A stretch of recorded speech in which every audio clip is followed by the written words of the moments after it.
Deux têtes fortes, deux visions assumées, une seule mission, comprendre.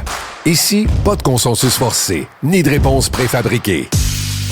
On questionne, on analyse, on propose. Rémi Villemure et Karima Brick confrontent l'actualité avec intelligence, caractère et conviction.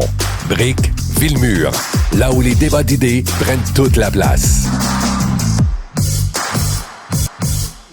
Bienvenue tout le monde à l'émission. Une émission au cours de laquelle on va trancher entre le bien et le mal, les bonnes personnes, les mauvaises personnes, les gens qui savent garder des secrets et les autres, ceux qui s'échappent, ceux qui dénoncent. Je vous parle de ça parce que on va se demander aujourd'hui si on est pour ou contre la dénonciation en milieu de travail.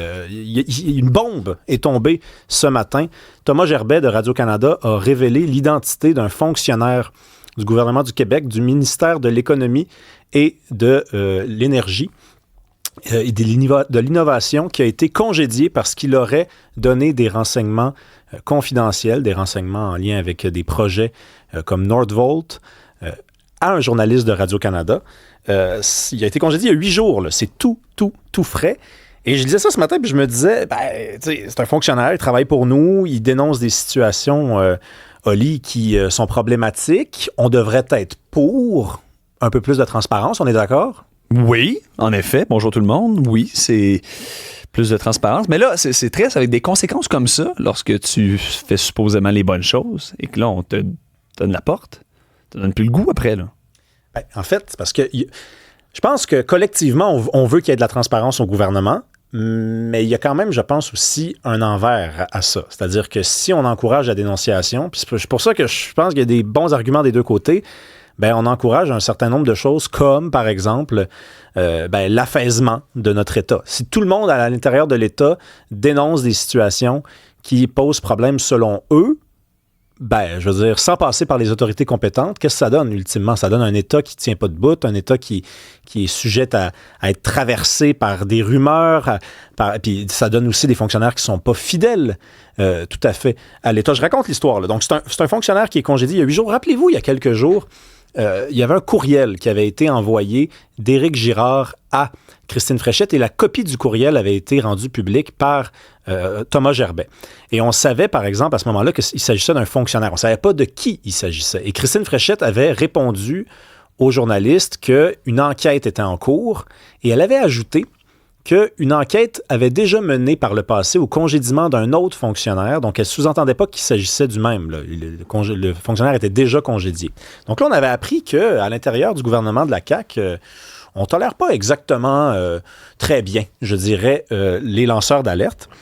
Et là, ce qu'on apprend ce matin, c'est que ce n'était donc pas ce fonctionnaire-là qui avait envoyé la lettre de Girard, le courriel plutôt de Girard à Fréchette, mais c'était bel et bien ce fonctionnaire-là dont elle parlait quand elle disait qu'un autre fonctionnaire avait perdu son travail. Et là, ce que Thomas Gerbet nous révèle, c'est que Monsef Déragi, au mois de décembre, avait présenté devant les journalistes une copie d'un document confidentiel en disant « Regardez, j'ai eu accès à ce document-là, c'est confidentiel et ça prouve qu'on a tellement vendu d'énergie et de mégawatts à des entreprises comme Nordvolt, on en a tellement promis qu'on en a plus pour nos entreprises ici. » Et là, tout indique peut-être que c'est ce même fonctionnaire-là, on va le nommer, son nom est rendu public, Olivier Smith-Lauzon, qui a perdu son travail il y a quelques jours pour avoir envoyé des informations à Radio-Canada et peut-être au Parti libéral du Québec. Monsef Déragi a refusé de révéler l'identité de sa source. Je pense que c'est une posture normale dans les circonstances. Mais on va parler plus tard à l'émission au syndicat parce que j'ai envie de savoir, moi, s'il s'agit bel et bien de ce fonctionnaire-là qui a envoyé les informations au Parti libéral du Québec. Je pose la question, là, Oli, toi, mettons que tu dois trancher, là, pour ou contre la dénonciation. Puis, pas obligé de penser au gouvernement, là. Tu peux penser juste en milieu de travail.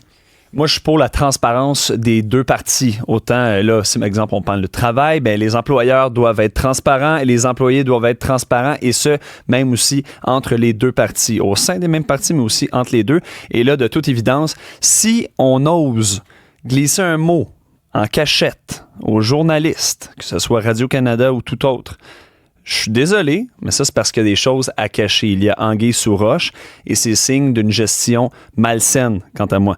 Donc, non, je ne suis pas d'accord avec... En fait, oui, je suis d'accord avec la dénonciation, mais je ne suis pas d'accord avec ce manque de transparence-là. Et ces cachettes, ces petites cachettes-là, ça m'énerve complètement. Il y a quelqu'un qui nous écrit dans la messagerie texte. Tant qu'à moi, il y a de la place à une entité autonome de gestion de plainte sur tout emploi gouvernemental, autant dans le gouvernement que la santé, l'éducation, la délation, et se poser des questions sur les façons de faire est puni. Bien, il y a une loi sur les lanceurs d'alerte. Ce qu'elle prévoit, cette loi-là, il y a beaucoup de choses qu'elle prévoit, mais en gros, si vous travaillez pour le gouvernement, puis qu'il y a un problème que vous identifiez, avant de passer par les journalistes, vous devez fournir la preuve, si vous vous rendez jusqu'aux journalistes, que vous vous êtes rendu d'abord jusqu'à votre supérieur. Donc, c'est un peu logique, là. Franchement, l'esprit de la loi est assez logique. Avant d'aller éclabousser la société avec des révélations avec des journalistes, assurez-vous d'aller voir d'abord vos supérieurs. Mais ça veut dire quoi, ça? Tu sais, dans un domaine, dans le secteur privé, là, mettons que vous avez un problème avec une pratique de l'entreprise. Est-ce que le fait de dire à votre employeur, écoutez, moi, je suis pas à l'aise avec ça, est-ce que c'est donner une véritable preuve que vous êtes d'abord passé par l'employeur plutôt que passer par les autres comme ça? Dénoncer. Dénoncer, c'est un mot qui est comme un petit peu mal vu. Quand on dit dénoncer, on se rappelle le mot dans la cour d'école, snitch. On dit de se snitcher. Snitches get stitches, quelque chose comme ça. Là. Snitches get stitches. Donc, les gens qui dénoncent se ramassent avec des cicatrices parce que c'est jamais, disons, une bonne idée de dénoncer. En même temps, c'est notre argent public. Là, je te relance avec ça. Entre peut-être aller voir son employeur, ici le gouvernement, et dire « Ah, ça va pas bien ». Puis là, je te remets dans le contexte, exemple, je sais pas, moi, ici à Cube, je suis pas heureux. Je prends le risque d'aller dénoncer quelque chose à l'état-major ou de glisser un mot, OK, à peut-être une autre boîte de journalistes. Quant à moi, c'est le même risque. C'est-à-dire, la personne qui a... rappelle-moi son prénom, là, lui qui a Olivier Smith-Lauzon. Olivier Smith-Lauzon. Je t'ai même donné son nom de famille. Ben oui, mais avait le choix.